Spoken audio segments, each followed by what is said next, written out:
É isso. Boa noite, minhas irmãs, graça e paz. Dizer da minha alegria de estar aqui nesses dias que o Senhor preparou para nós.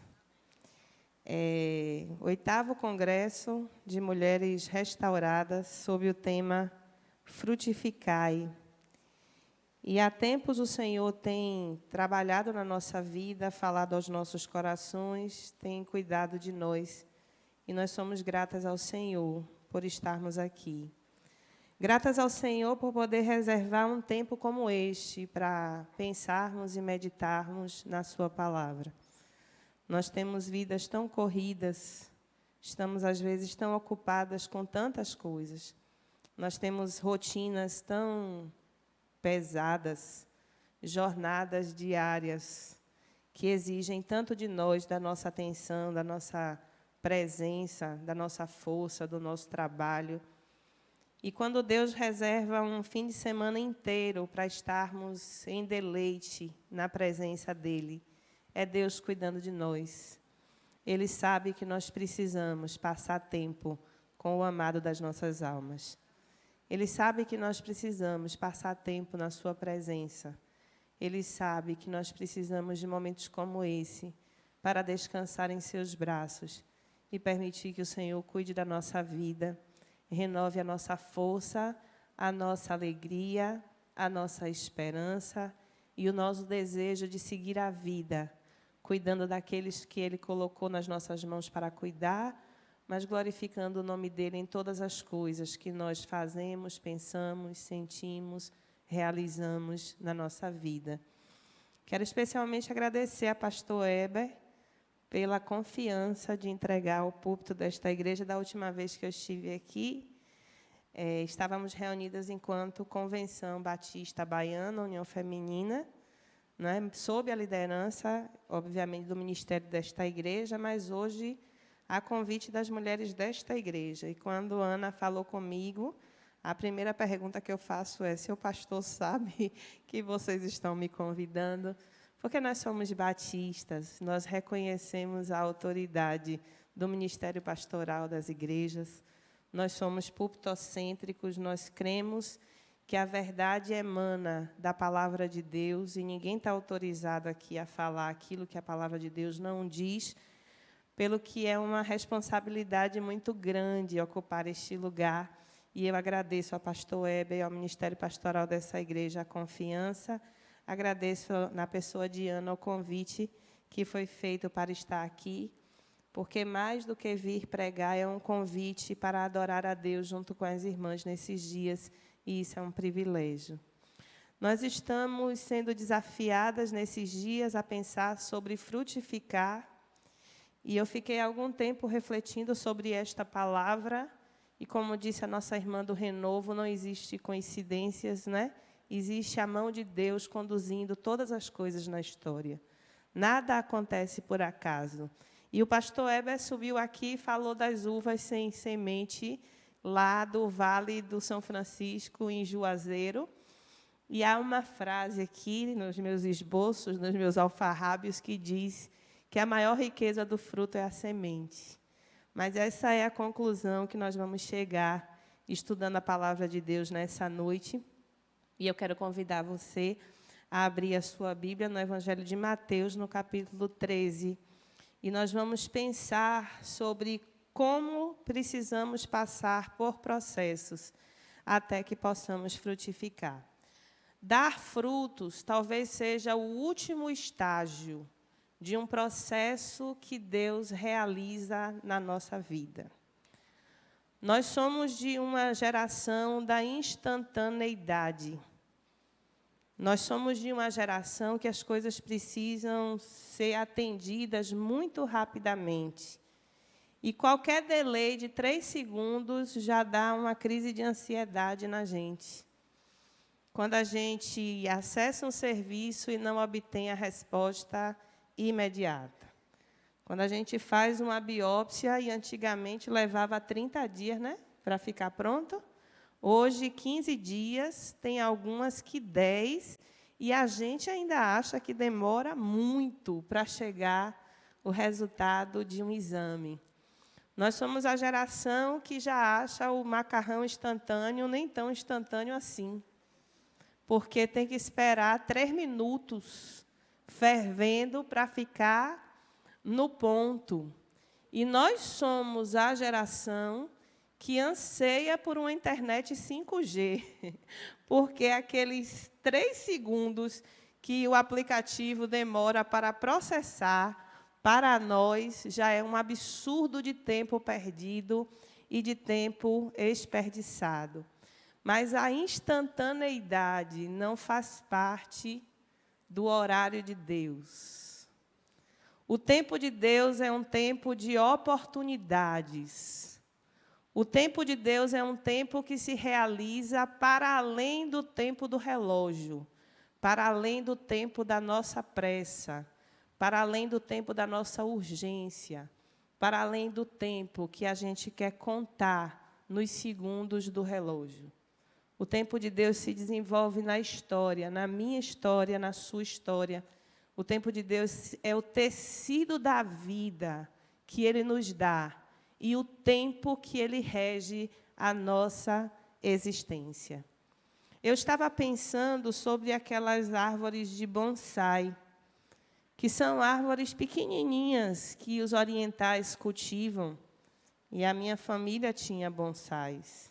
Mas aquelas árvores têm mais de 100 anos. A gente vê pequenininha, né? A gente pensa que ela é igual a essa aqui, ó, que foi plantada outro dia e já floresceu. Aquelas árvores pequenininhas, elas são centenárias. E elas requerem muito tempo de cuidado, de poda, de zelo, de dedicação, para que elas fiquem daquele tamanho, com aquela robusteza, com aquela vitalidade, com aquela firmeza. E, ao mesmo tempo, hoje, a gente vai num horto e compra miniaturas de plantas frutíferas que já estão dando. É um negócio de umas plantinhas desse tamanho, que já tem 4, 5 maçãs penduradas. Laranja, tangerina, tudo o que você quiser.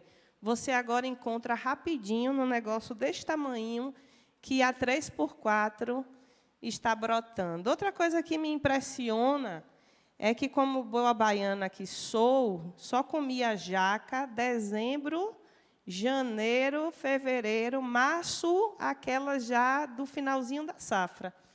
A mesma coisa acontecia com manga, com umbu, com cajá, com jambo, com abacate. Não é assim? Siriguela, né? A gente tinha um tempo, a gente esperava o verão chegar para poder desfrutar dessas frutas. Hoje a gente vai no supermercado e come manga, janeiro, fevereiro, março, abril, maio, junho, julho, agosto, setembro, outubro, novembro, manga tome, manga palmer, manga com caroço, manga sem caroço, manga... Pastor Heber, nós temos um problema no mundo. E fico feliz que tem homens de Deus pensando sobre isso, sobre o monopólio das sementes, o controle da fome dos alimentos, né? Como a gente tem na mão de pessoas poderosas hoje o destino da humanidade. Homens poderosos controlam os alimentos, que controlam as pessoas que sentem fome. Que bom que tem homens de Deus pensando sobre isso. Mas me causa estranheza ter fruta aí o tempo todo e, sem dúvida, não tem o mesmo sabor que tinham aquelas mangas espadas que a gente esperava chegar o verão e o jambo que a gente esperava chegar. E dizem que aqui nessa igreja tem um negócio de um pé de saputi, mas aí as mais antigas contam as mais novas depois.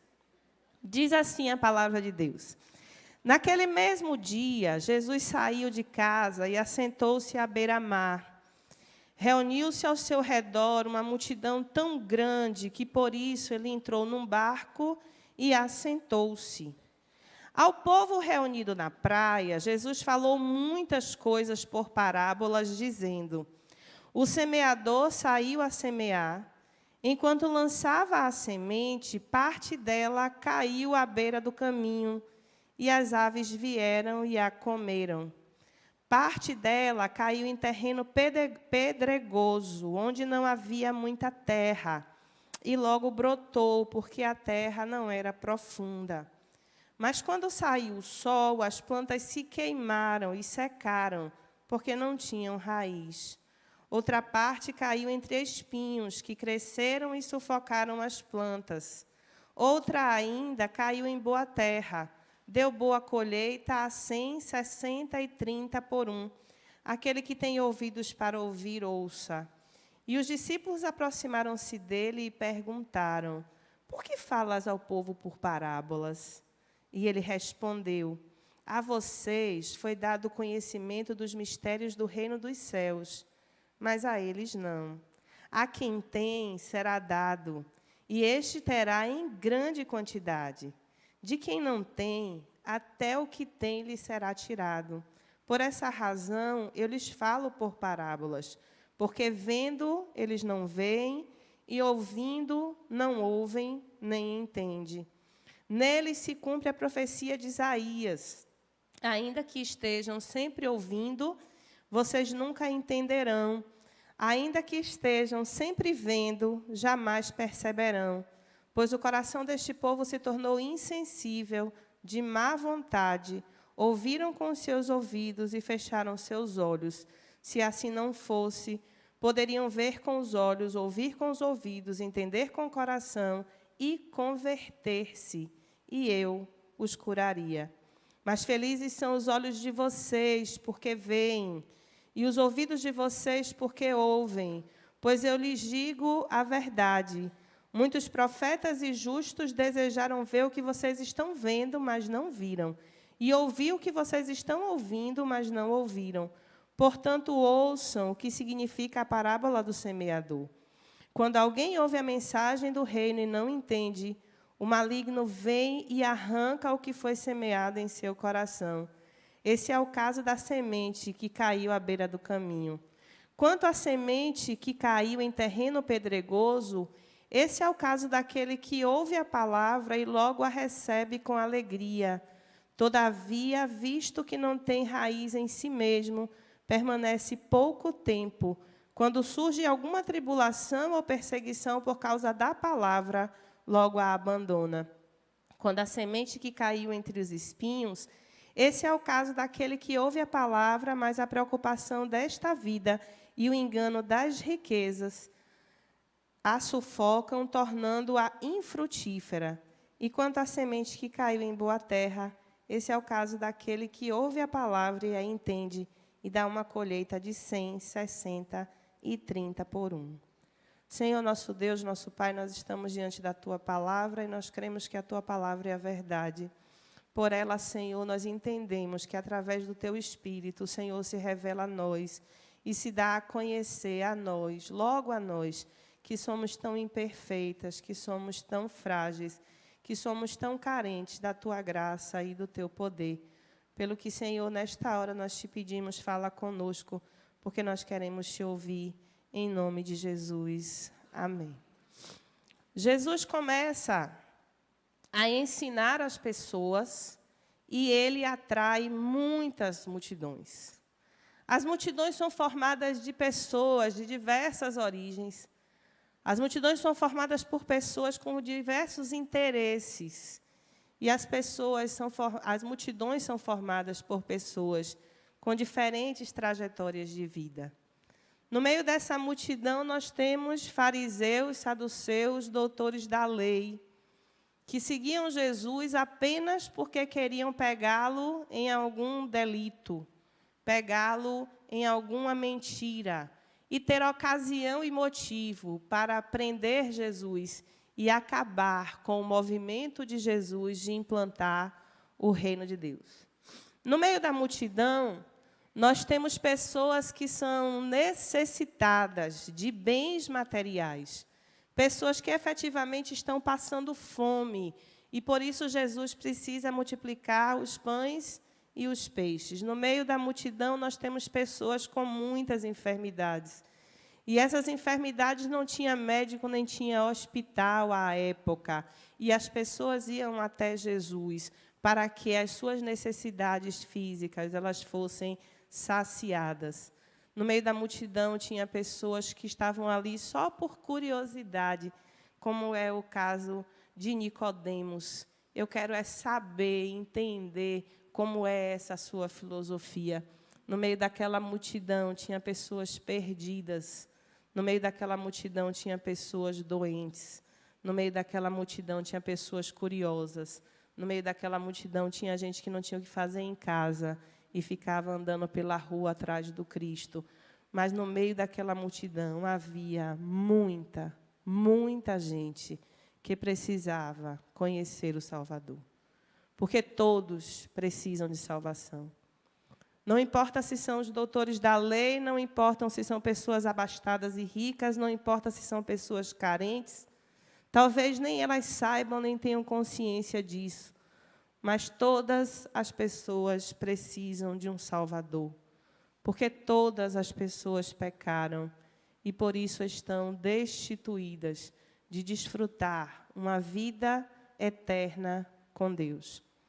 E a multidão cerca Jesus naquele momento de tal forma que ele precisa se destacar da multidão para conversar com ela e para poder explicar para ela o que significa chegar o reino de Deus entre nós.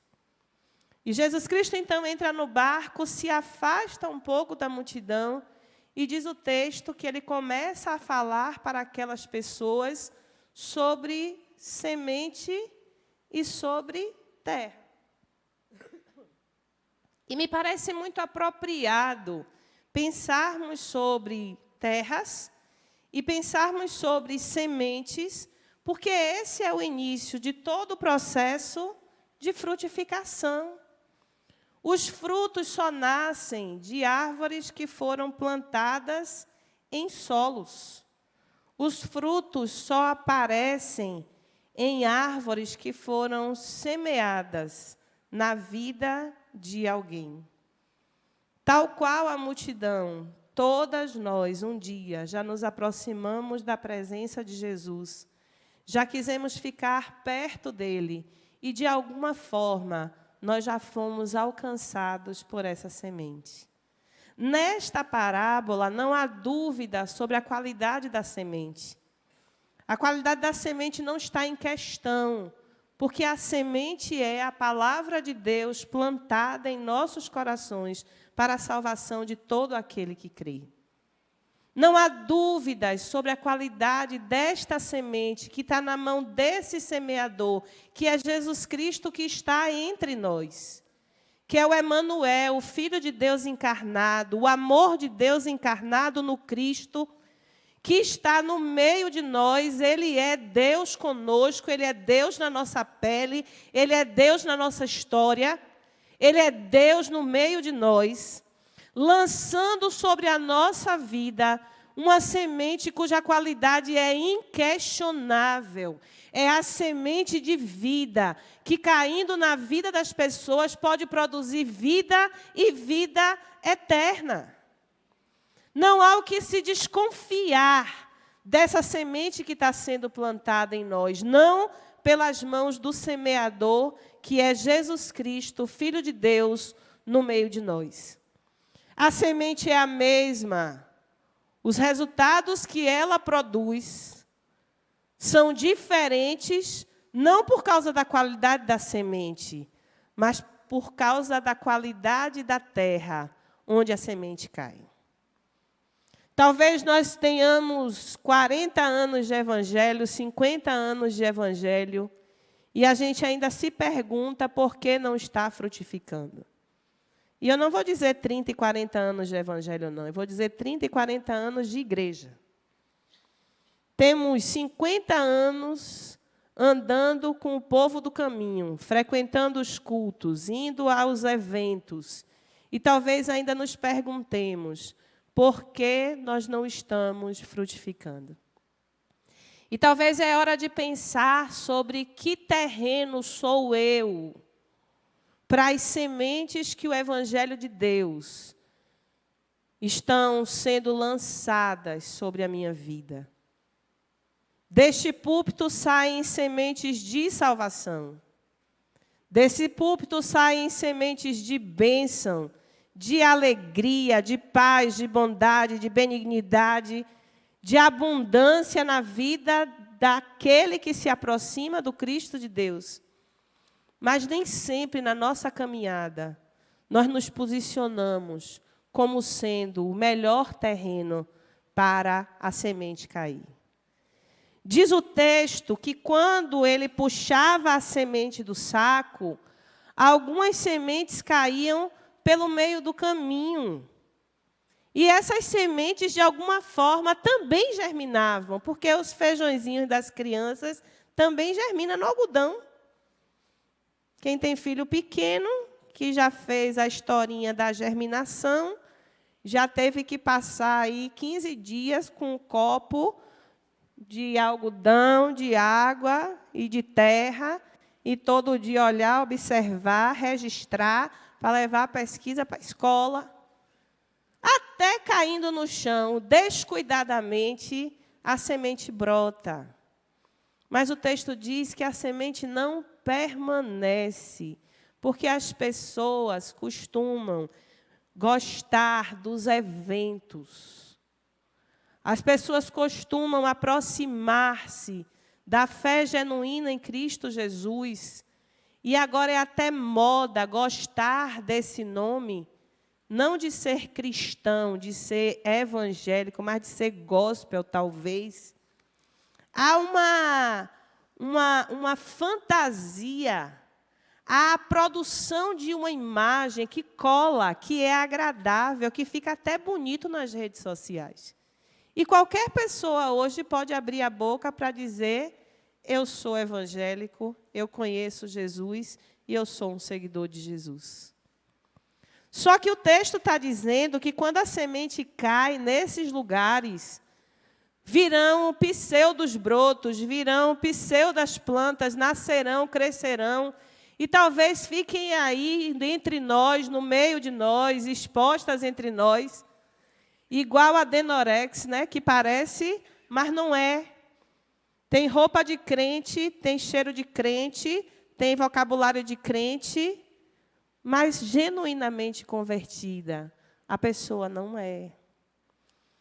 E nós precisamos olhar para nós e o nosso desejo de frutificar e fazer autocrítica e questionarmos a nós mesmos e pensarmos sobre nós e a nossa relação com esse Cristo de Deus. Será que eu estou perto dele o suficiente para ser chamada de cristã, de um pequeno Cristo?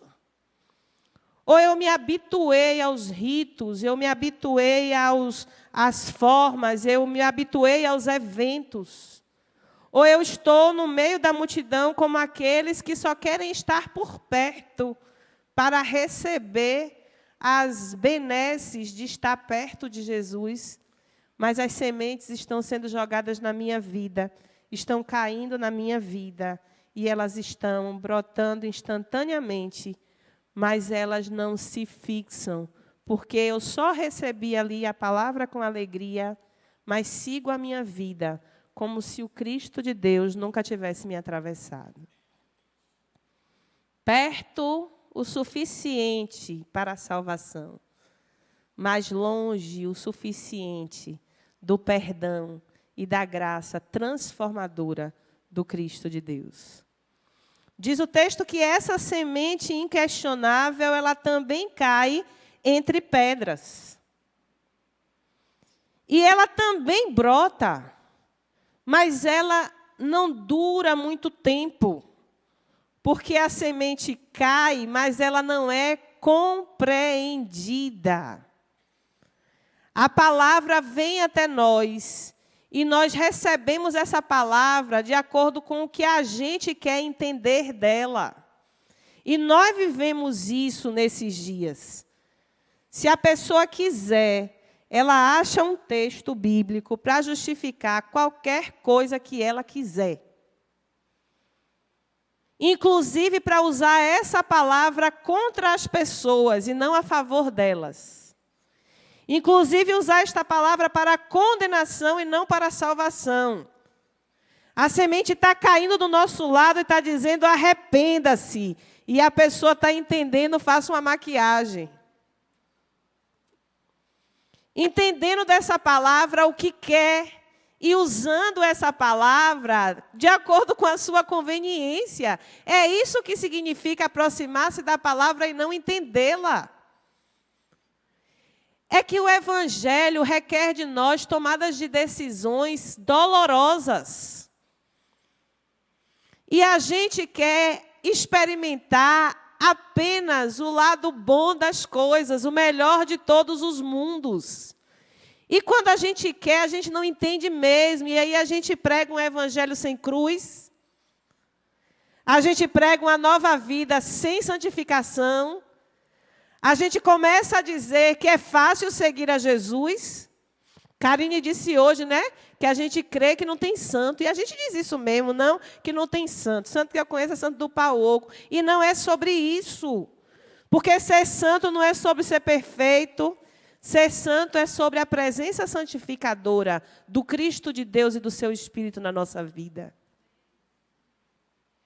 E a gente vai dizendo isso às pessoas e eu fico assim impressionada como as pessoas recebem com tanta leveza, sem pensar nas consequências da radicalidade que é decidir seguir a Jesus.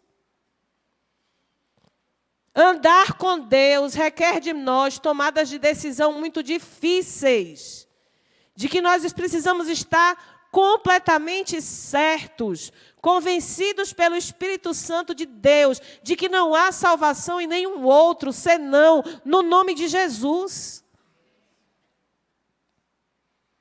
E Ele diz para nós que qualquer de nós podemos segui-lo, qualquer de nós. Mas para segui-lo é preciso negar-se a si mesmo, tomar a sua cruz para poder segui-lo. Estar perto da palavra e não compreender o que esta palavra está nos dizendo, diz muito, não é sobre rejeitar a palavra, não querer contato com ela. Mas diz muito sobre ler esta palavra, aproximar-se dela, para dar conveniência, nos apropriarmos da palavra sagrada de Deus para a nossa vida. E o texto diz que quando isso acontece, a florzinha até brota, mas a falta de entendimento do chamado desta palavra para a nossa vida faz com que a planta morra, e planta morta não frutifica. O outro terreno diz respeito da tensão que existe na nossa vida, porque estamos neste mundo, mas não somos deste mundo. A salvação transformadora de Deus muda a nossa posição em relação aonde estamos. Estamos no mundo, mas não somos dele. Estamos dentro desse sistema, mas nós não pertencemos a ele. Nós não fazemos parte do esquema.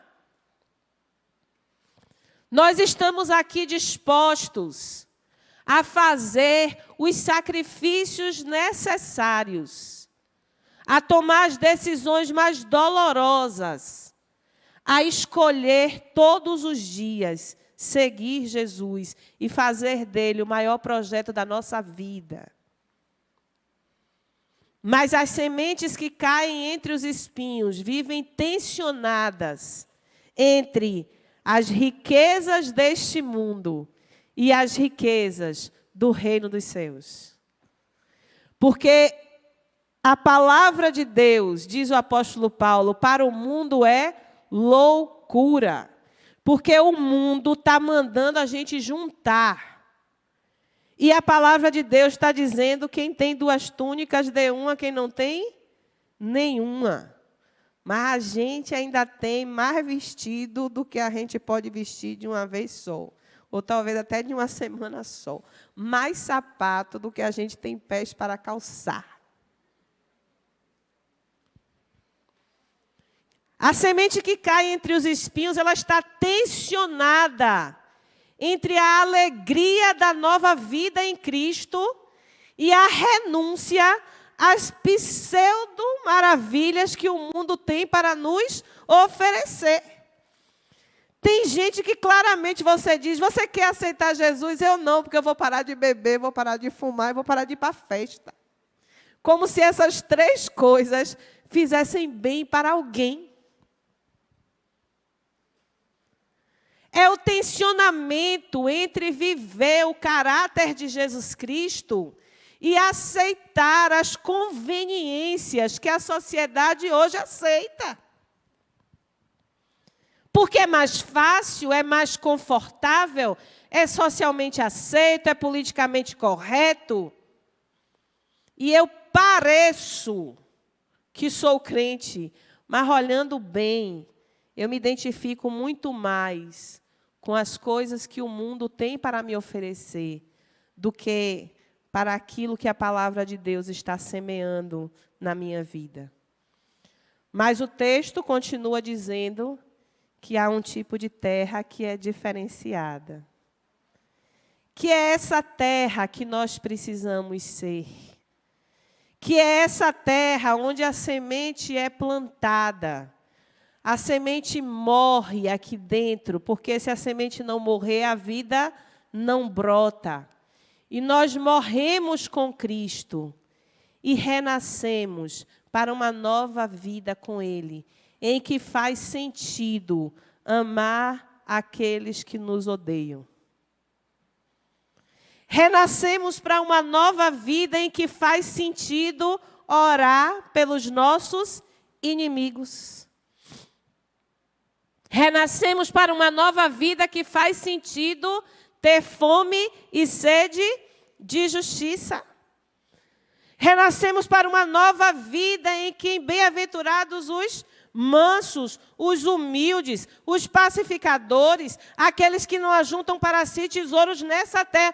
Tudo isso faz sentido, porque nós morremos para esse sistema de mundo e de pecado e renascemos para uma nova vida em Cristo. E a semente que é plantada numa terra como essa, ela brota, ela cresce, ela se fortalece e diz o texto que produz frutos a 30, a 60 e a 100%. Mas mais do que falar sobre tipos de terra e sobre como ser essa terra, o texto vai um pouco mais além. Os discípulos perguntam, Senhor, por que você está ensinando por parábolas? Talvez nem eles estivessem entendendo o que Jesus Cristo queria dizer, tanto que o mestre precisa explicar a parábola. Mas Jesus vai dizer assim, essas pessoas não têm o que vocês têm. As pessoas comuns que estão no meio da multidão não têm o que nós temos. Elas não têm o Espírito Santo de Deus para nos ensinar. Elas não têm a presença gloriosa do Cristo que transforma a nossa vida em lugar de sua habitação. E aí Jesus vai dizer, tenha cuidado com este vaso onde a semente está plantada. Porque o ministério de Isaías talvez tenha sido um ministério que já começa fracassado. Porque o Espírito o convoca, ele entra no templo, ele tem uma grande visão, ele diz, eis-me aqui, ele diz, envia-me a mim, sabe para onde? Para uma multidão de pessoas que ele ia falar, mas elas não iam ouvir. O chamado já é para o fracasso. Você vai falar e as pessoas não vão ouvir. E Jesus Cristo, então, começa a descrever como nós precisamos cuidar dos nossos sentidos para que o nosso coração continue sendo terra fértil para as sementes de Deus plantarem, germinarem, florescerem e frutificarem. Ele diz assim, eles olharão e não verão. Eles ouvirão, mas não escutarão.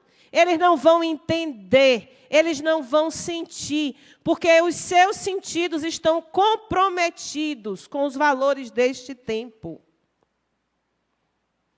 Por outro lado, o inverso disso é que todos os nossos sentidos estejam à disposição de trazer Deus para dentro da nossa vida e para dentro do nosso coração. Os órgãos do sentido que nós temos, visão, olfato, paladar, audição, o tato, são a forma de fazermos interface com o mundo criado de Deus.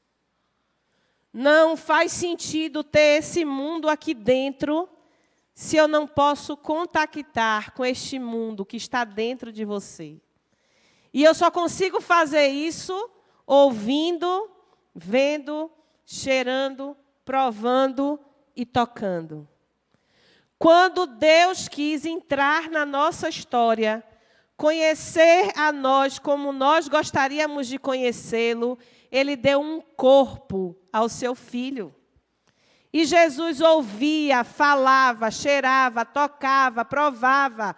E através deste corpo, Jesus abençoava a vida das pessoas. E Deus está nos convocando nesta parábola a sobre todas as coisas que nós devemos guardar o nosso coração, porque Ele é a terra fértil, onde Deus pode fazer brotar vida e frutificar. E sabe como é que a gente protege o que está aqui dentro? Coração, centro das emoções, coração como centro da vida, do pensar. Quando nós colocamos todos os nossos sentidos para trazer para dentro de nós o mundo criado de Deus e aquilo que Ele quis nos ensinar.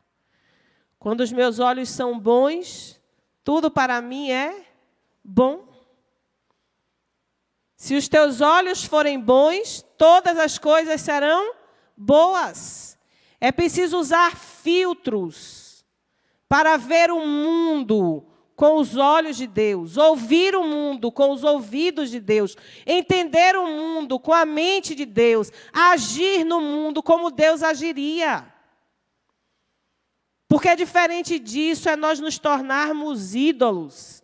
Salmo 115. O que é que caracteriza um ídolo? Eles têm boca, mas não. Têm ouvidos, mas não. Têm olhos, mas não. Têm mãos, mas não. Têm pés e não. Percebem? São dotados de todos os sentidos, mas esses sentidos paralisados os torna ídolos, porque eles não comunicam, eles não conseguem alcançar a vida das pessoas através dos seus sentidos. E Jesus diz que Ele veio, ouviu, viu, sentiu, tocou e nos abençoou. A exemplo do Pai, que lá no Êxodo, já falamos de Êxodo aqui hoje, né, Karine? Lá no Êxodo diz assim: eu ouvi o clamor do meu povo, eu senti as suas dores, eu conheci o seu sofrimento e eu me movi. O nosso Deus é um Deus vivo, porque Ele vê, Ele ouve e Ele age na nossa vida. E está nos convocando a guardar o terreno do nosso coração, colocando a nossa visão, a nossa audição, as nossas interfaces, para conhecer aquilo que Ele tem para revelar à nossa vida. E o texto nos deixaria tranquilos se terminasse aqui. Mas se você prestar bem atenção, as próximas parábolas também vão falar sobre plantações e sobre sementes. Eu disse a vocês que a semente do semeador é inquestionável. Mas a parábola que vem a seguir é chamada de a parábola do joio. E diz o texto que um senhor plantou trigo em sua terra, mas que quando o trigo começou a crescer também joio. E os seus trabalhadores perguntam: quer que a gente separe? Quer que a gente comece a catar, a expurgar? E o Senhor diz: não, porque se você puxar o joio, pode vir junto o trigo. Deixe chegar na hora da colheita, que aí quem é quem vai estar visivelmente distinguível. Saberemos exatamente quem é joio e quem é trigo. O joio será queimado e o trigo será recolhido pelo Senhor. E os discípulos, agora foi que eu não entendi nada. De onde é que vem essa semente de joio? É a mesma semente que planta o trigo? É nada. Aí Jesus vai falar de um grão de mostarda, que é outra semente que, quando cai na terra, dá uma árvore bem frondosa e abriga todos os filhos de Deus que quiserem se aninhar nela. E lá no finalzinho do texto, Jesus vai explicar. Deus está lançando sementes sobre a nossa vida, mas o diabo também está fazendo a mesma coisa.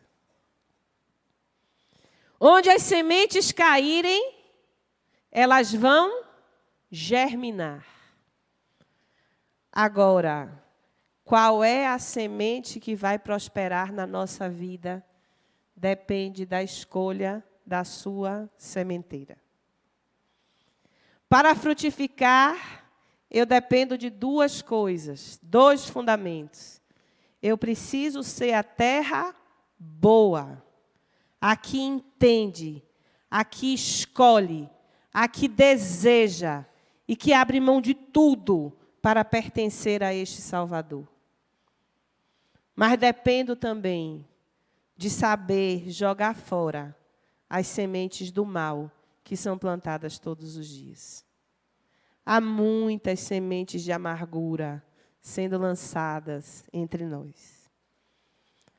Há muitas sementes de mentira sendo lançadas entre nós. Há muitas sementes de ódio sendo lançadas entre nós. Há muitas sementes daninhas sendo lançadas entre nós. Mas nós somos terra do Deus Altíssimo. O nosso coração é morada do Cristo de Deus. A nossa vida é terreno onde Deus planta e Ele colhe o que Ele plantou. Por isso esse texto também nos chama à reflexão, à necessidade de escolhermos as nossas sementeiras. Sementes estão disponíveis aí. Você pode lançar mão de qualquer uma delas. E tem gente que leva para casa pé de limão, acreditando que vai colher tangerina. E planta, e investe, e rega, e aduba. E quando o fruto sai, se surpreende, porque comprou uma coisa e levou outra. Mas tem pessoas que estão plantando sementes e se surpreendem com o resultado das suas colheitas. Quando a palavra de Deus diz: ninguém se engane, tudo que o homem plantar, isso também colherá. Quem semeia na carne vai colher da carne, e quem semeia do Espírito vai colher do Espírito. Cuidado com as suas sementes. Cuidado com as sementes que você tem cultivado na sua vida, para não se surpreender com a colheita. Ninguém que planta manga vai colher jaca. É assim que meu sogro diz, Nilson 3,16, pé de manga não dá jaca. Isso é porque eu tenho uma filha que sou eu de novo, né? Ela disse: não vou nem discutir com a senhora, porque a senhora não sabe lidar consigo mesma.